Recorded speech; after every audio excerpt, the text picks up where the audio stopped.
predstavili učenici za svih 5 instrumentalnih odsjeka, naravno najbolji učenici koji će našu školu predstavljati u aprilu mjesecu na 41. festivalu mladih muzičara Crne Gore. Vi znate da mi uvijek osvajamo veliki broj nagrada. Ove godine su zastupljene na takmičenju discipline violina, gitara, harmonika, kamerna dua, klavirska dua i naš hor se takođe priprema za državno takmičenje. Naravno, koncert je bio jako lijep i fino posjećen i nadamo se i u buduće lijepim koncertima. Večeras je učestvovalo oko 30 učenika sa instrumentalnih odsjeka i hor pripremnog razreda, dječice koja su tek počela da uče muzičku školu, predstavile su se sa 3 male horske kompozicije.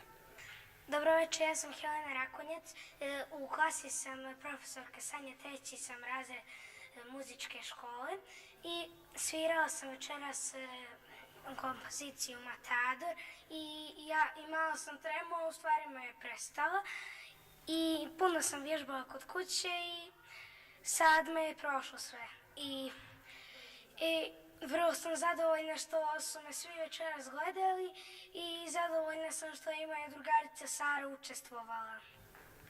Ja sam Sara Kurgaš, učenica sam 2. razreda muzičke škole.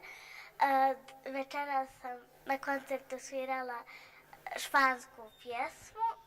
Bilo je puno publike, ja sam zadovoljna kako sam usvirala.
Thank you.